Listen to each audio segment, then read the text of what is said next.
India, सच सबसे पहले सबसे तेज।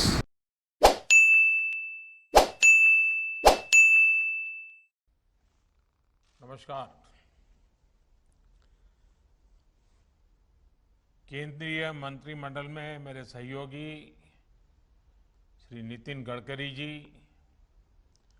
गुजरात के मुख्यमंत्री श्री विजय जी, ऑटो इंडस्ट्री से जुड़े सभी स्टेक होल्डर्स, सभी ओईएम एसोसिएशन, मेटल और स्क्रैपिंग इंडस्ट्री के सभी मेंबर्स, देवियों और सज्जनों, 75वें स्वतंत्रता दिवस से पहले आज का ये कार्यक्रम आत्मनिर्भर भारत के बड़े लक्ष्यों को सिद्ध करने की दिशा में एक और अहम कदम है। आज देश national automobile scrappage policy launch कर रहा है। ये पॉलिसी नए भारत की मोबिलिटी को, ऑटो सेक्टर को नई पहचान देने वाली है। देश में व्हीकल पॉपुलेशन के मॉडर्नाइजेशन को, अनफिट व्हीकल्स को एक साइंटिफिक मैनर में सड़कों से हटाने में ये पॉलिसी बहुत बड़ी भूमिका निभाएगी। देश के करीब करीब हर नागरिक, हर इंडस्ट्री, हर क्षेत्र पर इससे सकारात्मक परिवर्तन आएगा। साथियों, आप सभी जानते हैं कि देश की अर्थव्यवस्था के लिए मोबिलिटी कितना बड़ा फैक्टर है। मोबिलिटी में आई आधुनिकता ट्रैवल और ट्रांसपोर्टेशन का बोझ तो कम करती ही है, आर्थिक विकास के लिए भी मददगार साबित होती है। 21वीं सदी का भारत क्लीन, कंजेशन फ्री और कन्वीनियंट मोबिलिटी का लक्ष्य लेकर चले, ये आज समय की मांग है। और इसलिए सरकार द्वारा आज का ये कदम उठाया गया है। और इसमें इंडस्ट्री के आप सभी दिग्गजों की, आप सभी स्टेक होल्डर्स की बहुत बड़ी भूमिका है। साथियों, नई scrapping policy waste to wealth, कचरे से कंचन के अभियान की, सर्कुलर इकोनॉमी की एक अहम कड़ी है। ये पॉलिसी देश के शहरों से प्रदूषण कम करने और पर्यावरण की सुरक्षा के साथ तेज विकास की हमारी कमिटमेंट को भी दर्शाती है। रीयूज, रिसाइकल और रिकवरी के सिद्धांत पर चलते हुए ये पॉलिसी ऑटो सेक्टर में, मेटल सेक्टर में देश की आत्मनिर्भरता को भी नई ऊर्जा देगी। इतना ही नहीं, ये पॉलिसी देश में 10,000 करोड़ रुपए से अधिक का नया निवेश लाएगी और हजारों रोजगार का निर्माण करेगी। साथियों, आज जो प्रोग्राम हमने लॉन्च किया है, उसकी टाइमिंग अपने आप में बहुत विशेष है। हम आजादी के 75वें वर्ष में प्रवेश करने वाले हैं। यहां से देश के लिए अगले 25 वर्ष बहुत महत्वपूर्ण है। इन आने वाले 25 साल में हमारे कामकाज के तरीका, हमारे रोजमर्रा के जीवन, हमारे व्यापार कारोबार में अनेक अनेक परिवर्तन होने वाले हैं, होंगे ही। जिस तरह टेक्नोलॉजी बदल रही है, हमारी लाइफस्टाइल हो या फिर हमारी इकोनॉमी, दोनों में बहुत बदलाव होगा। इस परिवर्तन के बीच हमारे पर्यावरण, हमारी जमीन, हमारे संसाधन, हमारे रॉ मटेरियल, इन सभी की रक्षा भी उतनी ही जरूरी है। टेक्नोलॉजी को ड्राइव करने वाले रेयर अर्थ मेटल्स, जो आज ही रेयर है, लेकिन जो मेटल आज उपलब्ध हैं, वो भी कब रेयर हो जाएंगे, ये कहना मुश्किल है।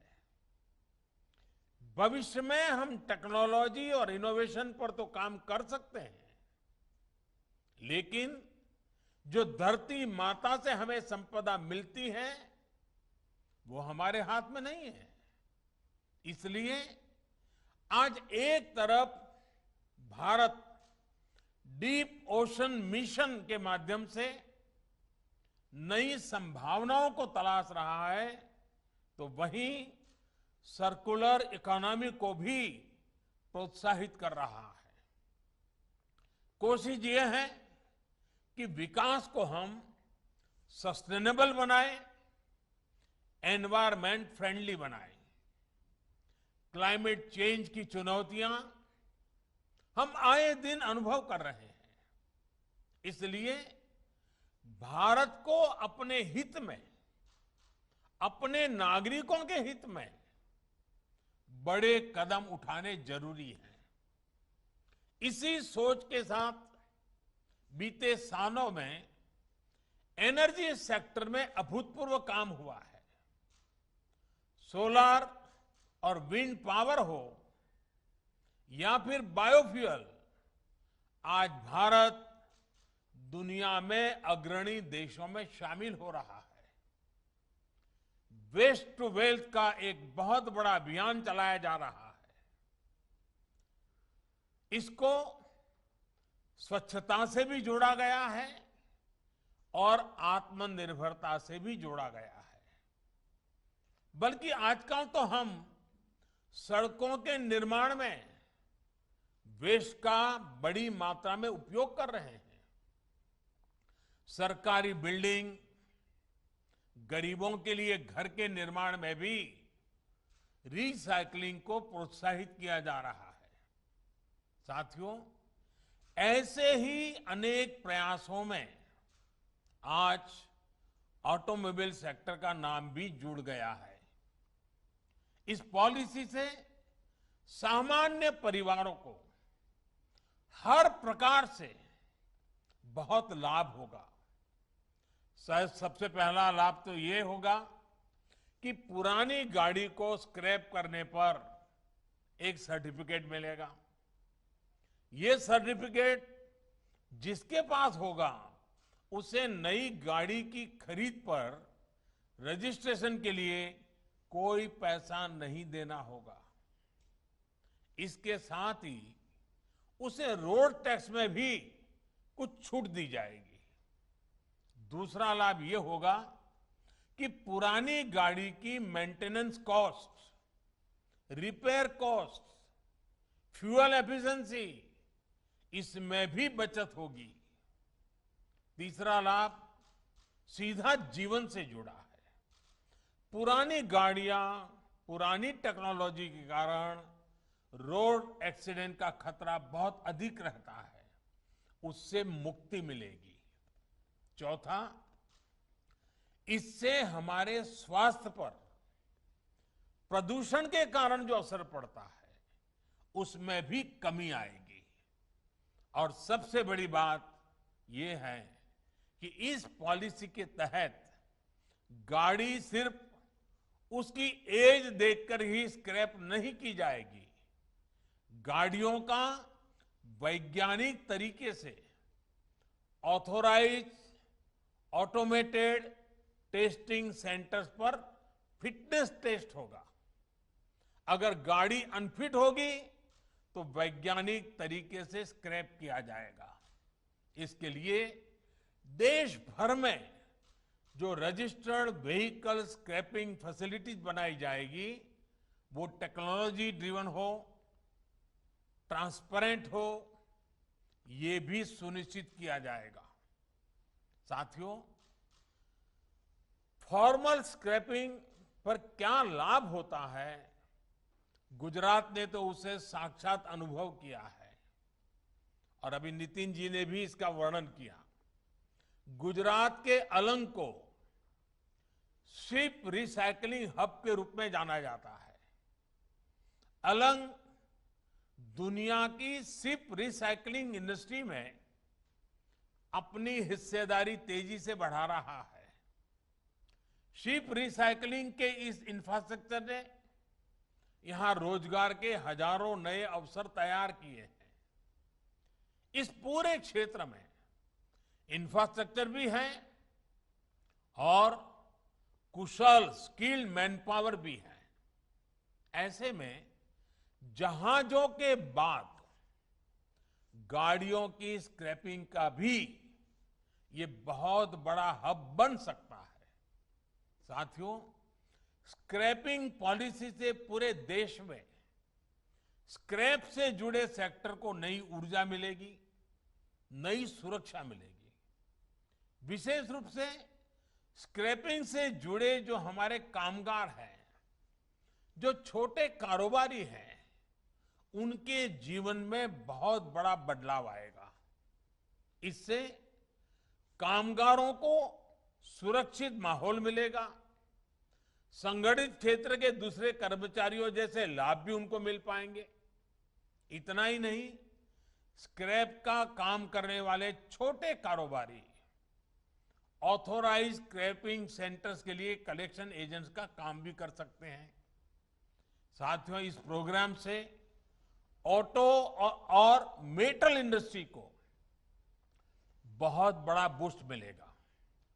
बीते साल ही हमें लगभग 23,000 करोड़ रुपए का 23,000 करोड़ रुपए का स्क्रैप स्टील इंपोर्ट करना पड़ा है, क्योंकि भारत में जो अभी तक स्क्रैपिंग होती है वो प्रोडक्टिव नहीं है। एनर्जी रिकवरी ना के बराबर है। हाई स्ट्रेंथ स्टील एलॉयज की पूरी वैल्यू नहीं निकल पाती और जो कीमती मेटल है उनकी रिकवरी भी नहीं हो पाती। अब जब एक साइंटिफिक टेक्नोलॉजी आधारित स्क्रैपिंग होगी तो हम रेयर अर्थ मेटल्स को भी रिकवर कर पाएंगे। साथियों, आत्मनिर्भर भारत को गति देने के लिए भारत में इंडस्ट्री को सस्टेनेबल और प्रोडक्टिव बनाने के लिए निरंतर कदम उठाए जा रहे हैं। हमारी ये पूरी कोशिश है कि ऑटो मैन्युफैक्चरिंग से जुड़ी वैल्यू चेन के लिए जितना संभव हो उतना कम हमें इंपोर्ट पर निर्भर रहना पड़े। लेकिन इसमें इंडस्ट्री को भी थोड़े एक्स्ट्रा एफर्ट्स की जरूरत है। आने वाले 25 साल के लिए आपके पास भी आत्मनिर्भर भारत का एक स्पष्ट रोड मैप होना चाहिए। देश अब क्लीन, कंजेशन फ्री और कन्वीनियंट मोबिलिटी की तरफ बढ़ रहा है। इसलिए पुरानी अप्रोच और पुरानी प्रैक्टिसेस को बदलना ही होगा। आज भारत सेफ्टी और क्वालिटी के हिसाब से ग्लोबल स्टैंडर्ड्स अपने नागरिकों को देने के लिए प्रतिबद्ध है। BS4 से BS6 की तरफ सीधे ट्रांजिशन के पीछे यही सोच है। साथियों, देश में ग्रीन और क्लीन मोबिलिटी के लिए सरकार रिसर्च से लेकर इंफ्रास्ट्रक्चर तक हर स्तर पर व्यापक काम कर रही है। इथेनॉल हो, हाइड्रोजन फ्यूल हो या फिर इलेक्ट्रिक मोबिलिटी, सरकार की इन प्राथमिकताओं के साथ इंडस्ट्री की सक्रिय भागीदारी बहुत जरूरी है। R&D से लेकर इंफ्रास्ट्रक्चर तक इंडस्ट्री को अपनी हिस्सेदारी बढ़ानी होगी। इसके लिए जो भी मदद आपको चाहिए वो सरकार देने के लिए तैयार है। यहां से हमें अपनी पार्टनरशिप को नए लेवल पर ले जाना है।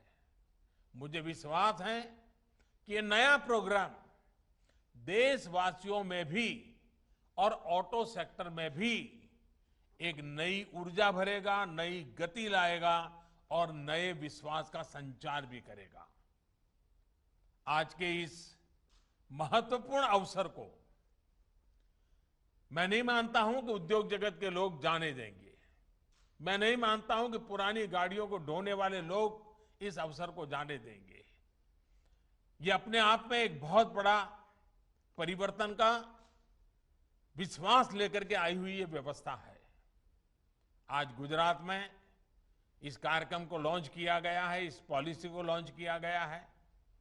और गुजरात का तो वैसे भी और हमारे देश में भी सर्कुलर इकोनॉमी शब्द नया आया होगा, लेकिन हम लोग तो जानते हैं कि अगर कपड़े पुराने होते हैं तो हमारे घरों में दादी माँ उसमें से ओढ़ने के लिए रजाई बना देती है।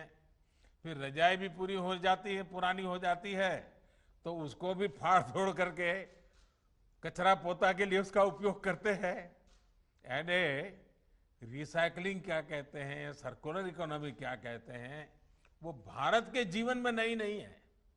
हमें बस वैज्ञानिक तरीके से इसको आगे बढ़ाना है और वैज्ञानिक तरीके से आगे बढ़ाएंगे तो मुझे विश्वास है कि कचरे में से कंचन बनाने के इस अभियान में हर कोई शरीक होगा और हम भी और नई नई चीजें आविष्कार करने की दिशा में सफल होंगे। मैं फिर एक बार आप सबको बहुत बहुत शुभकामनाएं देता हूं। बहुत बहुत धन्यवाद।